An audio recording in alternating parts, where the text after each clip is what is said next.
Okay, you know me. Normally, I don't care much about a conflict 7,000 miles away. But here is why this 3-hour martial law in South Korea is a warning about the progressive left here in America and the creeping gradualism of communism in our country even now.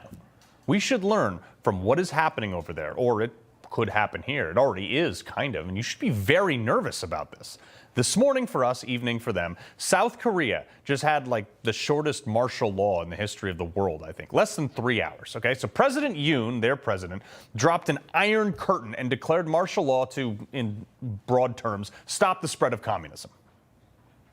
I declare martial law to protect the Free Republic of Korea from the threat of North Korean communist forces, to eradicate the despicable pro-North Korean anti-state forces that are plundering the freedom and happiness of our people, and to protect constitutional order. Okay. Keep in mind, for South Korea, communism is not like a theory in a history book as it is for most of America. It's real, and it's right on their northern border. The 38th parallel, which was drawn in 1953, is potentially the greatest lesson in what happens under communism. We still don't learn it here. To the north, communist totalitarian North Korea. To the south, democratic republic that functions similar to America. And 70 years later, this is a satellite picture of the two countries at night. Where do you want to live? Because that large black landmass right there in the middle with no lights on is the product of 70 years of communism. And just for reference, this is Hiroshima, the same 70 years after it was hit by an atom bomb. It recovered, and communist North Korea got worse. So yeah, communism is bad. It doesn't work, and it destroys everything it touches. That is why the South Korean president declared martial law today. Because in 2022, the number one issue, just like Trump's was on the border security, the number one issue for Yoon was ridding the country of the communist influence and Chinese-backed North Korean communist progressive influence into the country. And he won on that issue. It was a narrow win, but he won. Now keep in mind, the Koreas are still technically at war.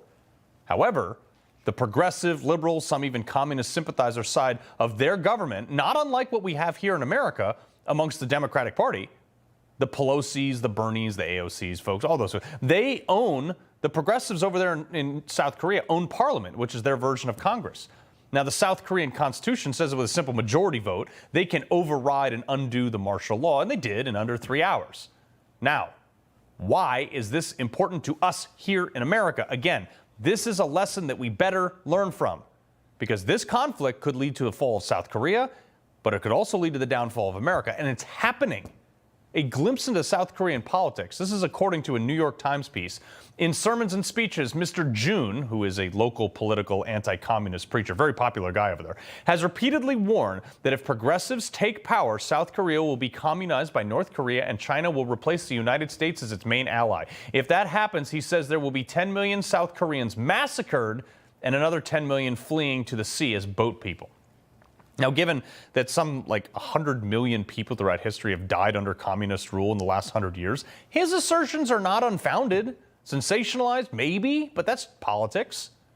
And if you read any newspaper in South Korea prior to 24 hours ago, one of the top issues in any paper on any given day was that the spread of communism in South Korea was a real concern. Here, South Korea daily newspaper Hankuk Ilbo reported that the CCP has organized an influence campaign on South Korea's largest web portal, Naver. Within 3 months, at least more than 30,000 comments were left by Chinese-based fake accounts to divide public opinion and influence the Korean people.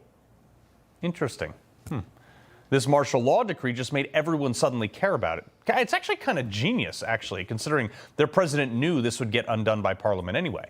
But now that he has done this, the progressive parliament is saying, oh, he went too far. They're looking to impeach him and even throw him in jail, calling him an enemy of the press and anti-feminist and blah, blah, blah. Any of that sound familiar?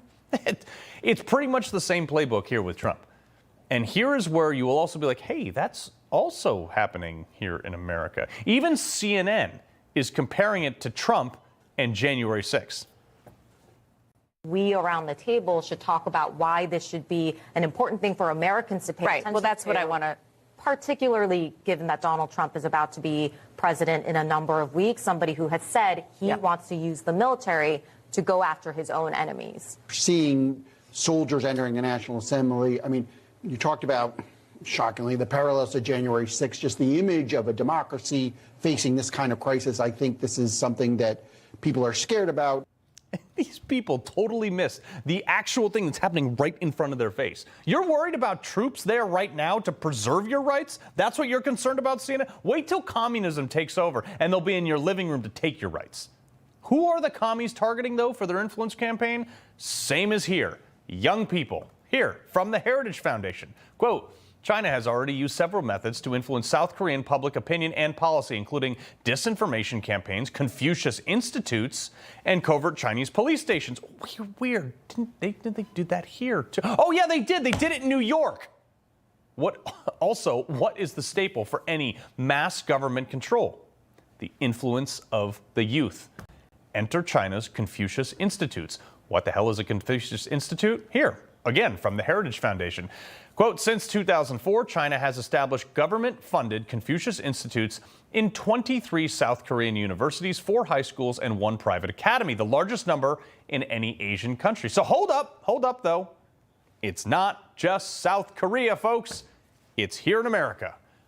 As of recent, there are 9 Confucius institutes in America, plus over 80 affiliates on other college campuses. And what do? Well, here, look. While ostensibly providing Chinese language and culture classes, establishing scholarships, academic programs, and exchange programs, the institutes have been credibly accused of exerting control over academic host organizations and conducting influence operations. And if you still think this doesn't matter to us here in America, hold my beer. Look at who is advocating for these progressive policies in South Korea and here in America. Younger, overeducated, underexperienced population. The AOC's claiming to be a socialist after getting a business degree from Boston University. Their influence campaign is working. That is who is being targeted and influenced by progressive, communist people and the movement of China. Also, I'm sure this is just a coincidence, right? Didn't the Penn Biden Center get... Oh, they did. They got $61 million from Chinese sources. That's so weird. I mean, what was that for? Not shooting down our spy balloon flying over military bases? Who knows? He just may have pardoned his co-conspirator yesterday. The South Korean martial law is a symptom of the problem. When Trump says China's a big problem, he's absolutely right. I love it how the left just dismisses him on it, too. China is using the freedoms and luxuries that we have to destabilize not only us, but our allies like South Korea. President Yoon just made a brilliant move to highlight it. Think about it. Look, 50 years ago, post-Cold War, if you even uttered the word communism, you could be blacklisted for life. You'd be ostracized from society. Now, we have congressional elected representatives advocating for it on national TV. Hey, look at the slide the Democrat Party has made to the left in the last 10 years.